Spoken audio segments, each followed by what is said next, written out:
Welcome to the Ha Giang Loop, a thrilling 4-day motorbike adventure through the stunning landscapes of northern Vietnam. In this video, I'll take you along for the ride as I navigate through treacherous roads, encounter breathtaking views, and experience unforgettable moments that will leave you on the edge of your seat. But it's not just about the scenery. I'll also introduce you to the incredible locals I met along the way and share some unexpected events that unfolded during my journey. So let's get started, shall we? After 8 hours of night bus from Hanoi to Ha Giang, the bus dropped me off at the hostel, where I found myself in a room with 21 beds, completely empty. I thought I would get some much needed sleep, but little did I know, the night had other plans for me. Suddenly, people started pouring into the room, flashing their phones in my eyes, and to add to the chaos, there was a Vietnamese guy who seemed to have mastered the art of snoring. It was so loud that the girl that was sleeping above him started waving her phone in his face, trying to wake him up.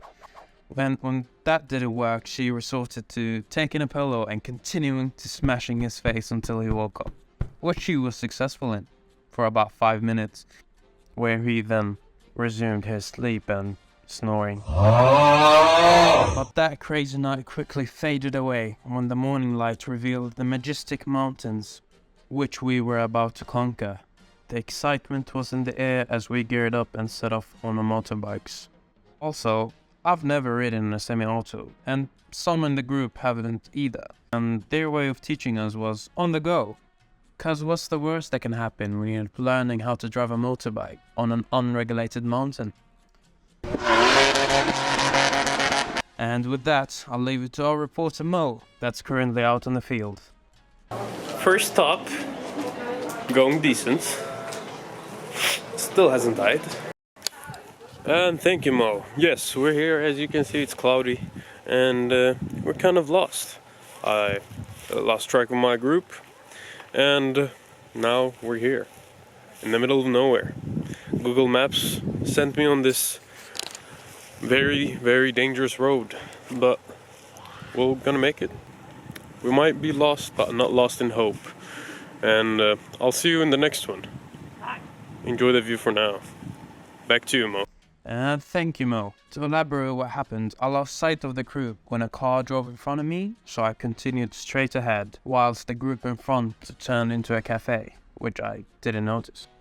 After continuing driving for a while, I realized that there was no one in front of me, and I waited for about 40 minutes, and the group never showed up. So a kind Vietnamese man allowed me to use his phone and called the tour agency, only to find out they were meeting at Ha Giang.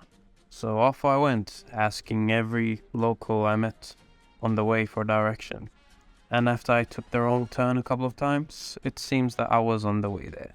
And along the way I took some breaks to enjoy the views, and on one of the breaks I had an incredible encounter with some local who offered me an energy drink, which honestly restored my faith in humanity. I raced on ahead and beat the group by an hour and managed to snag the bed with the best view. I mean, look at this. Doesn't it look like it's straight out of a movie? Once the group arrived, they were surprised to see me alive and well. Guess they didn't know men's built different. In it. Shortly after we gathered for dinner, and they showed us the tradition of happy water. Hey! 1, 2, 3, go! 2, 3, go! 2, 3, go! Where you basically do cheers together in Vietnamese, which is some rice wine.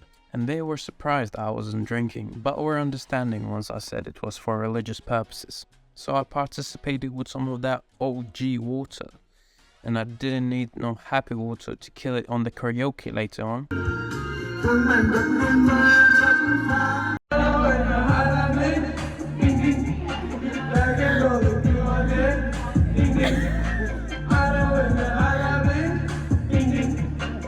After singing my lungs out, I went to get some much needed sleep.